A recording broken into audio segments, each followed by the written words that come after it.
The titanium ring spun on her finger like a prayer wheel, each rotation a promise to the dead. Laura Doris would show them exactly what kind of mistake they'd made.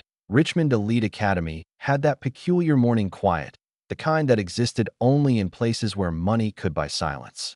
Laura sat in the back row of advanced calculus, her usual spot by the window. She'd been here 5 weeks now, long enough to understand the ecosystem. The ring on her finger caught the morning light. Searphi etched into titanium. Her brother Marcus' voice echoing across time. Little sis, the most dangerous person in any room is the one nobody sees coming. Marcus had been dead for 8 months. Afghanistan, IED, on a routine patrol. The same week, she'd won her 3rd national championship in Taekwondo. Mrs. Henderson was explaining derivatives when the door slammed open. Kevin Darius stood there like he owned the air everyone else was breathing. 6 feet 2 inches of entitled muscle, lacrosse stick still in hand. His eyes landed on Laura. There's the problem. This diversity hire thinks she belongs here. The classroom went cemetery quiet. Everyone knew Kevin Darius. More importantly, everyone knew his father, Senator James Darius, whose family name was etched on half the buildings. Laura didn't look up. She'd learned long ago that predators fed on fear reactions. I'm talking to you. Kevin stepped into the room, his crew filling the doorway. For more boys in lacrosse gear. The Apex Predators, Richmond Elite's unofficial enforcement squad. Mr. Darius. Mrs. Henderson's voice cracked. Please return to your class. Kevin's laugh was sharp. My family pays your salary, Henderson. Sit down. The teacher's Saturday. You know what bothers me. Kevin moved closer. We've got a tradition here. 200 years of excellence. Then they start letting in charity cases. He leaned down. Your kind doesn't belong here.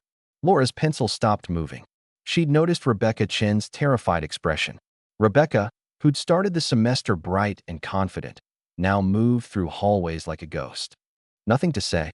Kevin's hand slammed down on her desk. Maybe you need proper motivation. His hand moved toward her shoulder. The moment his fingers made contact, everything changed. Laura's muscle memory kicked in. Her left hand trapped his wrist while her body pivoted. The desk screeched as she rose, her right elbow connecting with his solar plexus. Kevin doubled over, gasping. As Kevin straightened, rage replacing surprise, she saw the tattoo on his wrist, a serpent wrapped around the number 13. Her blood went cold. She'd seen that symbol in the encrypted files Marcus had left on the micro SD card hidden in her ring. Files that suggested his death might not have been random. Kevin lunged. Laura flowed like water. Redirect. Control. Counter. His momentum carried him past her, and she helped him along with a foot sweep. Kevin Darius hit the floor face first. Stay down, Laura said quietly. Trust me, you want to stay down. But Kevin rolled, reaching for something in his pocket. A knife. The next 60 seconds would become legend. The first Apex member went down to a spinning heel kick.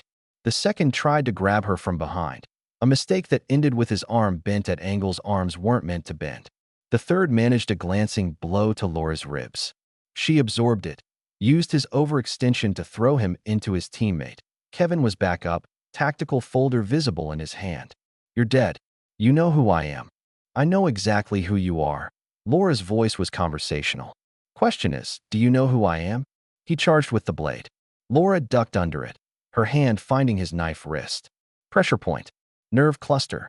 The knife clattered across the floor as she introduced his face to her rising knee. The crack echoed through the room. Kevin dropped, blood streaming from his broken nose as he fell, his sleeve rode up. There were names inked in tiny script along the snake's body.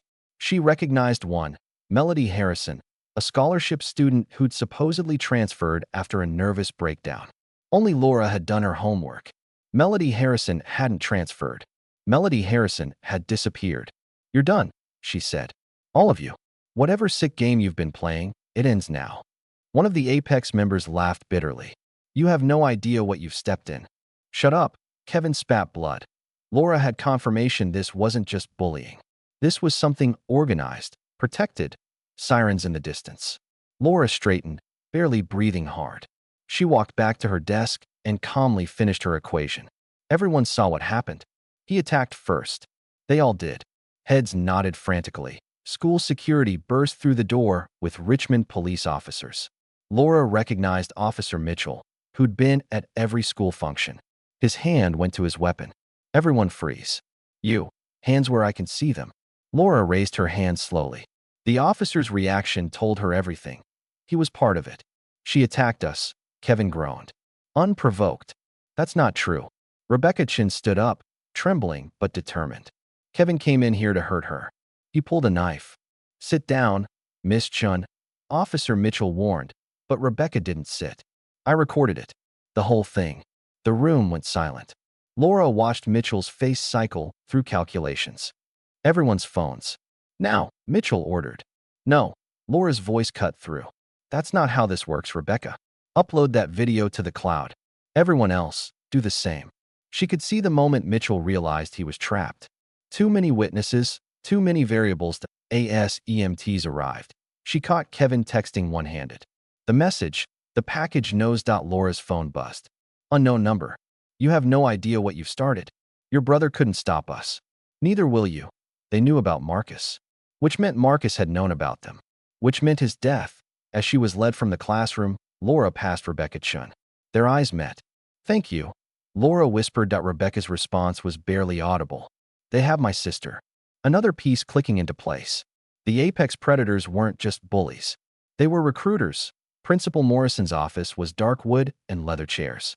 Morrison sat behind his desk, sweat at his temples. Miss Doris, what happened today was unprecedented. Was it? Laura sat without being invited. How many students have filed complaints about Kevin Darius? How many have suddenly transferred? That's enough. Morrison's mask slipped. You're new here. You don't understand how things work. The Darius family has been part of this institution for generations. Tell me, Principal Morrison, how many girls have disappeared? How many families have been paid off? Morrison's face went from red to white. I don't know what you think. I know Kevin Darius has a tattoo with girls' names on it. I know Rebecca Chin's sister is missing. I know Officer Mitchell tried to confiscate evidence.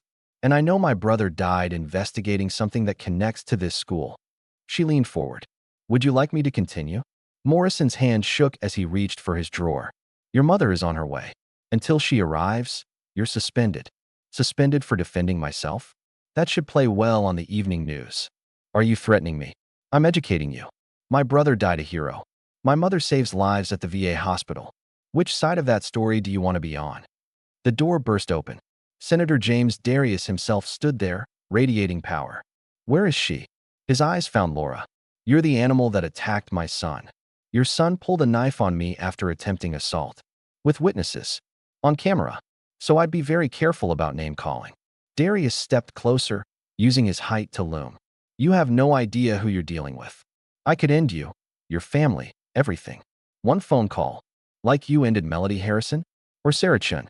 How many others, Senator? His hand moved fast, reaching for her throat. But Laura was faster.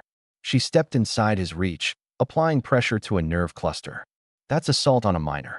In front of witnesses. Footsteps in the hallway. Laura's mother appeared, still in scrubs. Get your hands off my daughter. Denise Doris's voice could have frozen hell. Your daughter defended herself against your son and his gang. Denise finished. Would you like to explain why your boy brings knives to school? Or should we discuss that with the police? The police work for me. Darius said it like fact. The local ones might. Denise smiled. But the FBI doesn't. Neither does the Marine Corps Criminal Investigation Division. And they're both very interested in why my son was investigating your family before he died. The temperature dropped. Laura looked at her mother with new respect. She'd known about Marcus' investigation. You're making a mistake, Darius said. No. The mistake was killing my son when he got too close to the truth. I had nothing to do with save it for the grand jury. Denise pulled out her phone. Agent Chun. Yes, we're ready. Through the window, black SUVs pulled into the drive. Real FBI. This isn't over. Darius backed toward the door. You have no idea what forces you're dealing with. We know, Laura said. The trafficking, the blackmail, the international connections. Did you really think you were that smart?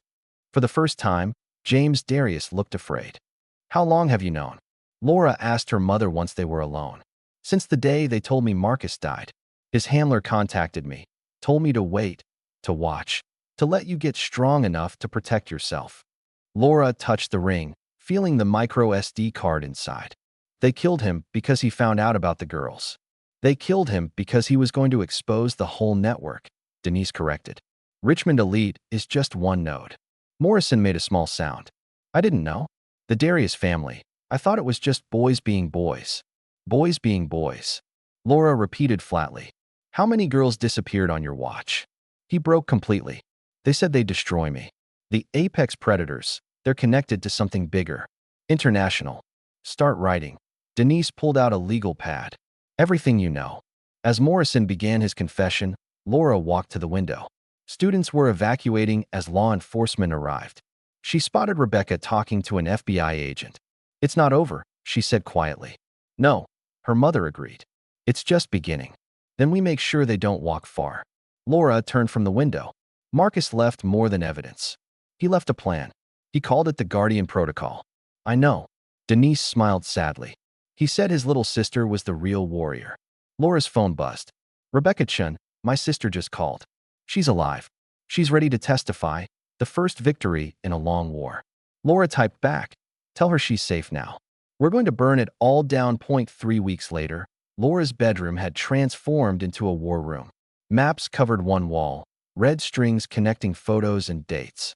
3 weeks of death threats, legal battles, and shadows, but also 3 weeks of survivors coming forward.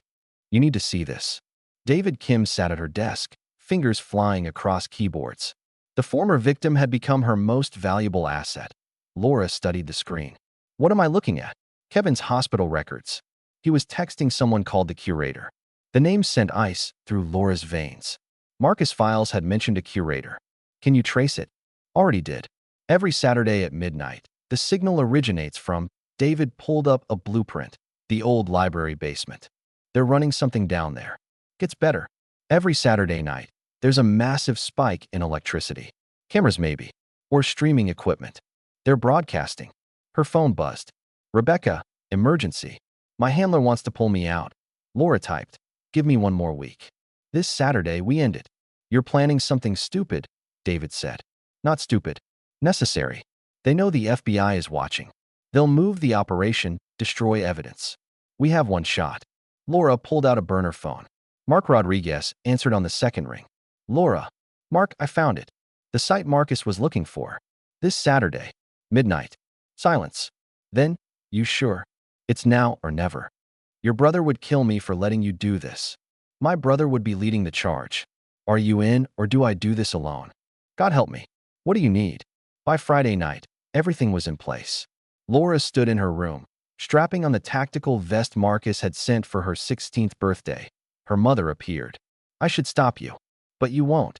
No, because I know what happens to girls in that basement. She handed Laura a device. Panic button. GPS enabled.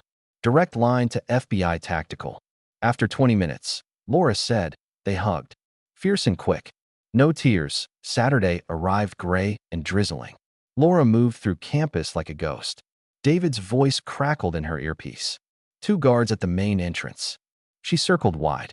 Marcus had taught her that the best infiltration was the one nobody noticed.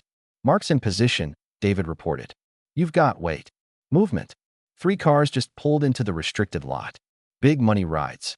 The clients, Laura breathed. They're early. Abort. Negative. This confirms it. The service tunnel was a nightmare of steam pipes and cobwebs. Voices echoed from ahead. Laughter, music, glasses clinking. Fresh acquisitions tonight. A man's voice drifted through. The curator promises something special. Laura positioned her phone, starting a live stream. The main room opened below, a space that shouldn't exist. Expensively furnished like an underground club. Men in $1,000 suits mingled with college-age boys. Laura recognized judges, businessmen, even a congressman. Ladies and gentlemen, Kevin Darius took the stage. Welcome to the Richmond Elite Quarterly Showcase. Some of you have expressed concern about federal attention. Let me assure you, it's handled. After tonight, we relocate to Connecticut. What about the Doris girl? Someone called that. Kevin's smile was pure poison. Being dealt with as we speak. Tragic home invasion. Laura's blood froze. Already on it, David's voice cut through. Mark's second team is at your house. Your mom's safe. Relief flooded through her, followed by rage. They'd just confirmed attempting to murder her family. Now then, Kevin continued. Let's begin. Bring them out. A hidden door opened. 5 girls emerged, drugged, terrified. Laura recognized Sarah Chun. Bidding opens at 50,000. Kevin announced. Laura had heard enough. She activated the panic button, then kicked out the ventilation grate. The drop was 12 feet. She landed in a roll. The room erupted. But Laura had one target. Kevin saw her coming. Running leap, flying knee to the chest. Kevin went down hard. Everybody freeze. FBI is en route. Exits are covered. Gunfire cut her off. Laura dove behind the bar as bottles exploded. Northwest corner. 2 shooters, David reported. Marks breaching in 30 seconds. 30 seconds was forever. Laura grabbed a bottle and lobbed it toward the shooters. It shattered. She followed with a lighter. The whoosh of flame bought her seconds. She vaulted the bar, making for the girls. Sarah, it's Laura. We're getting you out. The main door exploded inward. Mark Rodriguez and 2 men swept in. Everybody on the ground now. But one figure moved toward the girls, the curator. Laura had expected another entitled rich man. Instead, she faced a woman in her 40s, elegantly dressed, cold eyes. You must be the Doris girl. Marcus spoke of you before he died. You knew my brother. I killed your brother, she said simply. He was getting too close. The rage that flooded through Laura was beyond anything before. But rage made you stupid. Tell me, the curator continued, drawing a pistol. Was this about justice or revenge? Both, Laura admitted. But mostly about making sure you never hurt anyone again. Noble, naive. You've accomplished nothing except signing your own death warrant. Maybe. But you first. The curator raised her weapon. Laura moved. The gun swinging toward her, her hand finding Marcus's tactical knife. The throw was perfect. The curator's shot went wide as the blade took her in the shoulder. Her gun clattered away as Laura closed the distance with a palm strike. That's for Marcus, Laura said quietly. FBI agents flooded the room. The curator laughed even as they cuffed her. You have no idea what you've started. The people I work for don't forgive. Probably, Laura agreed. But you'll be doing it from federal prison, and every girl you would have sold will be living free. The aftermath, 23 arrests on site. The congressman tried to claim diplomatic immunity. 2 judges caught on camera negotiating prices. The curator, Natasha Volov, was linked to operations in 8 countries. But the real victory came in the weeks that followed. 47 girls came forward. Families reunited. Justice that couldn't be bought away. Laura sat in Morrison's former office, watching the news with Rebecca and David. So what now? Rebecca asked. There are more sites, more predators. Then we find them, Laura said simply. All of them. The Guardian Protocol. David pulled up a secure website. Marcus Vision, your implementation. How many schools have signed on? 53 as of this morning. 200 more requesting information. 6 months later, Laura stood at Arlington National Cemetery. Marcus' grave was covered in fresh flowers. Messages from girls he'd never met but died trying to save. Mission continues, Big Brother, she said quietly. Different battlefield, same war. The monsters are real, but so are the heroes. Her phone buzzed. Another school requesting protocol training. Another survivor ready to become a protector. She looked at the inscription on Marcus' headstone. Seer Fidelis, always faithful. Below it, someone had added, his sister keeps the watch. Laura smiled through her tears. Yeah, she did. And she wasn't watching alone anymore. The war wasn't over. It might never be. But for the first time since Marcus died, Laura knew they were winning.